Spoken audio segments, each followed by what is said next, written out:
Dia memanggilku dan menanyakan kenapa jumlah uang tidak sesuai dengan apa yang diperkirakannya, padahal seharusnya bertambah, tapi mengapa berkurang?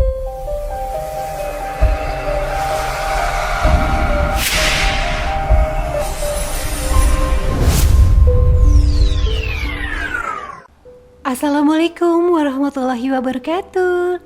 Sahabat jiwa, mudah-mudahan kamu dalam keadaan baik ya. Ya, terkadang kejujuran bisa menimbulkan kesulitan, bahkan kehancuran kehidupan. Tapi tahukah kamu bahwa kesulitan itu adalah proses menuju kesuksesan dan kebahagiaan?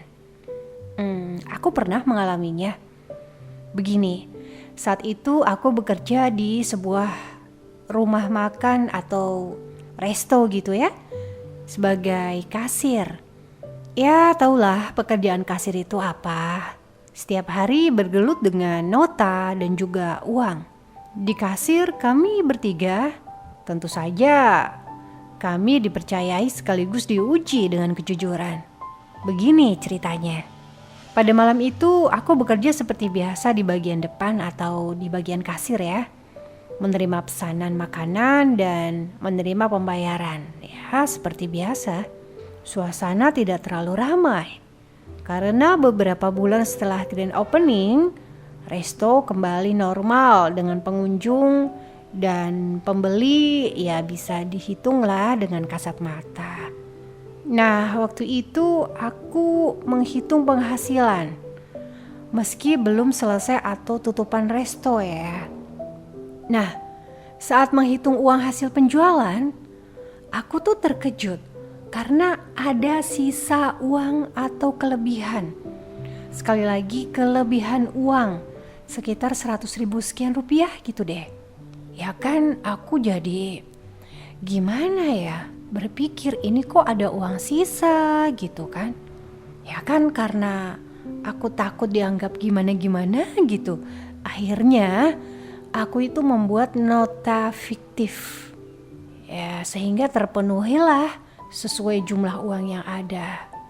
Karena aku berpikir uang segitu mau dikemanakan gitu kan. Makanya aku bikin nota fiktif seolah-olah ada yang beli dan iya, lengkap sudah. Jadi terpenuhi sesuai dengan jumlah yang ada. Nah, di menit-menit terakhir menjelang tutupan kafe atau resto, ada beberapa transaksi lagi.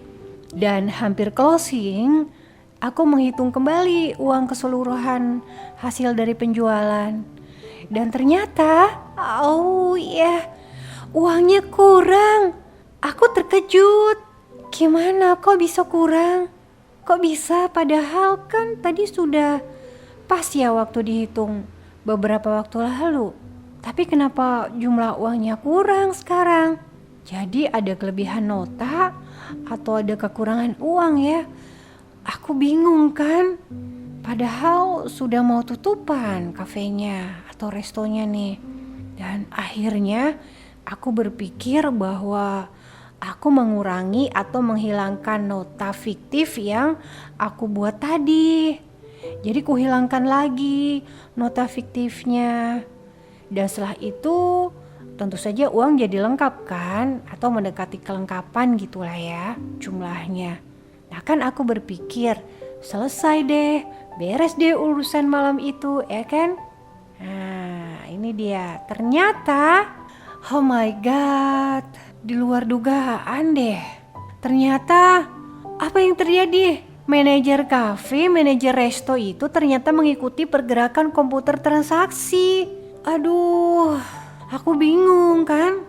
Dia memanggilku dan menanyakan kenapa jumlah uang tidak sesuai dengan apa yang diperkirakannya, padahal seharusnya bertambah tapi mengapa berkurang begitu. Aku kan bingung. Aku bingung banget waktu itu. Nggak tahu aku harus menjelaskan apa gitu. Aku susah banget buat ngomong. Ya gimana? Aku nggak ngambil. Aku memang mengurangi, tapi nggak ngambil. Yang aku kurangi itu pun juga hasil fiktif gitu loh. Aku bingung kan. Aduh beneran deh. Aku nggak tahu apa yang harus aku katakan. Dan aku mengatakan apapun juga dia tidak percaya gitu loh. Apa dengan apa yang aku ceritakan. Sampai aku terserah, pasrah pada keadaan. Mungkin dia menyimpulkan kalau aku tuh sudah melakukan kecurangan dan mungkin mengambil sejumlah uang atau apalah, terserah. Waktu itu aku benar-benar nggak tahu mesti gimana gitu loh. Ini kan beban mental banget ya buat aku. Aku terjebak pada situasi yang sulit aku jelaskan. Dan orang tidak akan percaya dengan apa yang aku katakan. Jadi ya udah, aku diam aja. Diam aja itu membuat dia berarti bahwa aku melakukan kecurangan. Aduh, nggak ngerti deh. Padahal aku tidak melakukan itu gitu loh. Aku cuma menyelamatkan gimana caranya supaya uangnya tuh pas dengan nota gitu. Beneran aku bingung ya. Aku asli yang sesungguhnya, jujur gitu loh. Cuma ya gimana? Apalagi nih, aku tuh sering sekali belanja makanan di resto itu untuk ku bawa pulang. Yang beli makanan 2 dus lah, 3 dus lah gitu. Padahal itu ya hasil dari uangku sendiri, jeripayahku sendiri, hasil kerja dan bukan korupsi gitu. Ini kan mempertegas seolah-olah aku suka ngambil uang resto ya. Aduh, hancur hidupku, hancur, aku merasa hancur. Ya, aku tahu resiko di bagian kasir itu ya seperti itu. Kalian tahu bagaimana cara aku menyelesaikannya? Di tengah-tengah situasi yang gak semangat bekerja itu, sampai akhirnya beberapa hari setelah kejadian itu, aku tuh dipindah di divisi lain. Aku jadi leader pramusaji, uji coba gitu. Bagiku posisi apapun itu, mungkin lebih tinggi itu tidak penting. Bagiku kepercayaanku dan loyalitasku itu sudah tercoreng. Jadi aku merasa tidak nyaman dengan semua ini. Padahal aku tidak melakukan kesalahan, tapi orang menganggap aku salah gitu loh. Bisa dibayangkan gak? Kan bingung jadinya, ya kan? Ya gitu deh. Di tengah gak asik kerja, apalagi aku sebenarnya gak merasa cocok ya kerja menggunakan otak kanan. Jadi kalau kerja kasir itu kan pakai otak kanan ya, berhitung gitu. Aku lebih terbiasa menggunakan otak kiri ya, dimana aku tuh lebih menyukai hal-hal yang berbau seni, kreativitas, pengembangan imajinasi gitulah. Ya akhirnya gak lama aku jadi leader pramusaji. Ya entah gimana, aku aktivitas sih biasa aja, ngerasa biasa aja gitu menjalankan aktivitas biasa. Gak ada rasa gimana-gimana gitu, pokoknya biasa aja lah sikapnya. Gak merasa malu, gak merasa apa orang saya gak melakukan apa-apa kok. Saya kan cuma mencoba menyelamatkan, menyesuaikan, ya kan. Pada suatu hari aku kedatangan kawan lama. Dia datang ke resto dan kami berbincang lama. Jadi intinya gini, dia itu pengen ngajak aku untuk bekerja sama di sebuah proyek yang dia sedang kerjakan bersama dengan teman-temannya. Proyek, ya, proyek pembangunan sebuah mall di Jawa Barat. Nah, dan beberapa hari setelah itu, aku benar-benar nekat mengundurkan diri dari resto tempatku bekerja. Itulah. Meskipun aku juga gak tahu gimana nasibku di proyek itu. Apakah beneran proyek jalan atau enggak. Tapi aku sudah memutuskan untuk tidak bekerja lagi di resto itu. Aku memulai pekerjaan baru dan aku mengambil hikmah dari kejadian yang menimpaku. Ya, dan ternyata 3 bulan setelah aku cabut dari resto itu ya. Aduh, maaf sekali. Aku harus mengatakan ini. Restonya tutup. Ya Allah. Aduh. Gak tahu deh. Mana yang salah? Apa yang salah? Aku juga gak ngerti. aku hanya berusaha apa adanya, berusaha jujur. Tapi ya emang sudah seperti itu. Ya, terkadang kejujuran yang kita lakukan memang tidak diterima oleh orang lain ya. Bahkan terkesan seperti sebuah kesalahan. Meski itu membuatku sulit ya saat itu, tapi aku bersyukur karena aku berhasil keluar dari ketidaknyamanan selama ini.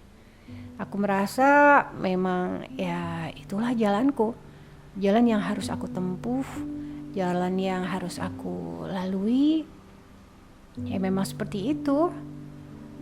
Jadi kalau aku menerima hal terburuk itu, ringan deh terasa perjalanan hidupku. Iya, apapun anggapan orang, tetaplah melakukan kejujuran. Jangan berhenti berbuat jujur ya teman-teman. Meskipun terkadang menyakitkan, menyulitkan. Tapi percayalah, iya, kejujuran itu membawa diri kita kepada kebaikan, bahkan ketenangan batin. Tidak ada yang rugi ketika kita berbuat dan berkata jujur. Semua ada waktunya. Kejujuran itu melekatkan kita pada kenyataan. Ketika kita tidak jujur, kita terputus dari kenyataan. Kita keluar dari momen dan ini akan membuat kita tidak bahagia, bahkan merasa bersalah. Apapun hasilnya, bersikaplah jujur.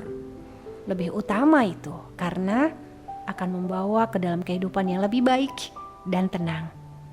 Kejujuran mengandung kebenaran. Ya, dalam kebenaran membangun kepercayaan. Meski harus terseok memperjuangkan kebenaran dengan kejujuran, percayalah ya teman-teman, kejujuran yang disertai dengan cinta akan membantu kita melewati sebagian besar situasi. Kejujuran membuat kita percaya diri. Sepolos, sesederhana apapun wajah perempuan, kalau dia jujur, maka akan memancarlah aura cantiknya. Yakinkan dalam diri kita untuk terus melakukan kejujuran.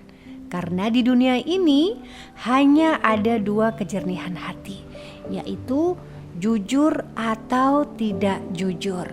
Tidak ada setengah jujur. Oke teman-teman, terima kasih sudah menyimak. Mudah-mudahan bermanfaat buat kita sekalian. Ditunggu komen-komennya dan juga kalau punya permasalahan bisa ditulis ya di kolom komentar. Terima kasih yang sudah like, comment, share, dan subscribe. Sampai jumpa. Wassalamualaikum warahmatullahi wabarakatuh.